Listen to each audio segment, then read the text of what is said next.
There's a character in young Sheldon that the show explicitly sets up as comic relief. She's the bratty twin, the sarcastic troublemaker, the girl who fails math. And for years, most of us just laughed along. But if you look closer and trace her story all the way into Georgie and Mandy's first marriage and the Big Bang Theory, you realize Missy Cooper isn't just the funniest character in the show. She's actually the most emotionally destroyed. And it isn't even close. In psychology, there's a clinically recognized term for this called glass child syndrome. It doesn't mean the child is fragile, it means the parents look right through them like they're made of glass. When a household has one child who demands 90% of the emotional air in the room, whether from chronic illness, special needs, or in Sheldon's case, an intense academic prodigy with rigid autism spectrum traits, the other siblings fade into the background. Missy didn't just fade, she became invisible, and every single choice she makes as an adult, the dead-end job, the messy relationships, the sarcasm that cuts like a razor, traces back to a family that systematically erased her. To understand how deep this wound goes, you have to go back to Season 2, Episode 5, The Twin Study. The university brings Sheldon and Missy in for testing. George Sr. only agrees because they're getting paid $300 a week, which tells you everything about their financial stress. Sheldon crushes the logic and math puzzles, obviously, but when they test emotional intelligence, empathy, and social perception, Sheldon completely tanks. Missy doesn't just pass the social tests, she flips the room. She notices a male researcher checking out his female colleague, calls out his crush on the spot, and gives the woman dating advice. At 9 years old, she reads these adult psychologists faster than they can evaluate her. And then comes the moment that made my stomach drop. The psychologist asks her how she got so good at reading people, and Missy casually says, "I guess when you spend a lot of time alone, you start noticing things." A 9-year-old child just explained that her superpower isn't a gift. It's a coping mechanism born from loneliness. When the researcher asks her to draw the teams in her house, she maps it out with terrifying accuracy. Team 1, Mom, Grandma, and Sheldon. The core unit where Sheldon's comfort is the center of gravity. Team 2, Dad and Georgie, bonded over football and traditional masculinity. And when the psychologist asks, "Who's on your team?" Missy looks her dead in the eye and says, "Nobody, just me." Her parents were watching through a two-way mirror. They heard their 9-year-old daughter state as a cold fact that she was completely alone in her own home. And do you know what changed the next day? Nothing. Not a single thing.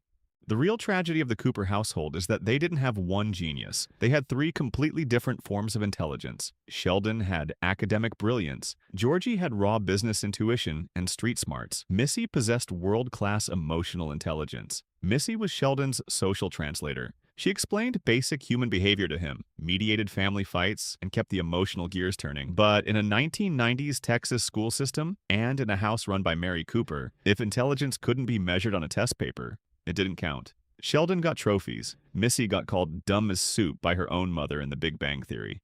Remember when the university study team praised Missy for being remarkably clever? For once in her life, experts validated her. She was thriving, and the family desperately needed the study money. And why did they stop going?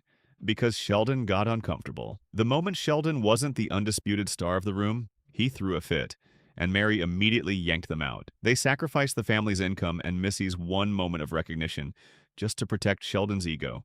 Missy didn't fail because she lacked potential.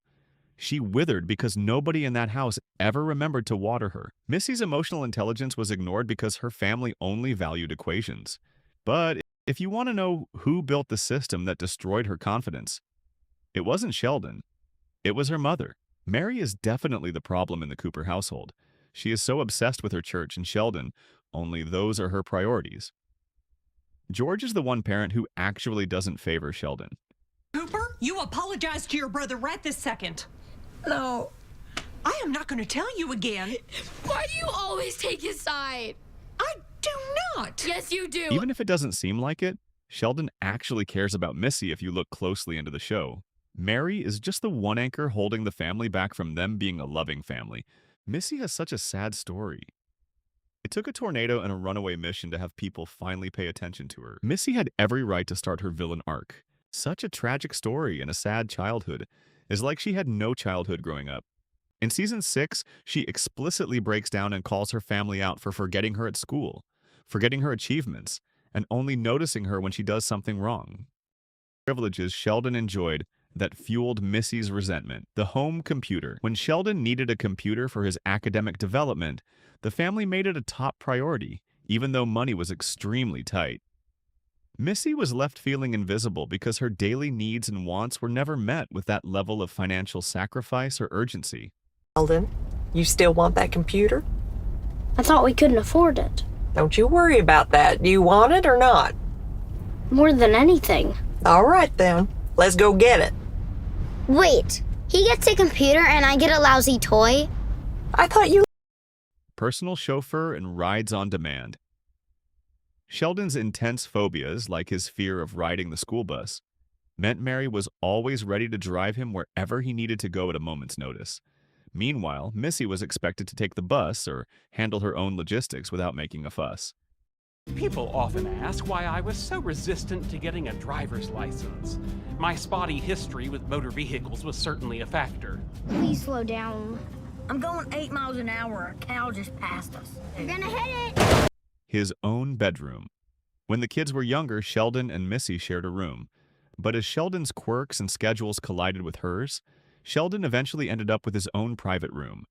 And later, when Georgie moved out, Sheldon got sole ownership of his space without hassle. Missy was frequently expected to adjust her living space and routines around Sheldon's comfort. Sheldon's extreme picky eating and specific routines meant Mary often cooked custom meals for him, or let him eat at his own specific spot/time. Missy had to eat whatever was served and follow standard family rules without complaint. Infinite passes for bad behavior and disrespect. Whenever Sheldon was rude, condescending, or outspokenly blunt to adults, Mary brushed it off as him just being special or honest. If Missy showed even a fraction of that attitude or talked back, she was grounded or scolded immediately. Guess that was a Sizzler. I'm sorry they closed that. Oh, there's still the other one on Route 40. Who cares? Academic accommodations and special field trips. When Sheldon wanted to go to lectures, science fairs, or eventually college, the entire family dynamic shifted to make it happen, including trip planning and travel budget. Missy's interests, like baseball or school activities, rarely received the same level of enthusiasm or family-wide sacrifice. 7. Financial priority. Whether it was buying expensive textbooks, specialized equipment, or funding his early college journey, Sheldon was always a major line item in the Cooper family budget. Missy felt like her hobbies and desires were always deemed unnecessary expenses. The core conflict. It wasn't just that Sheldon got extra stuff. It was that Mary's constant coddling made Missy feel like her problems, achievements, and feelings mattered significantly less to the family.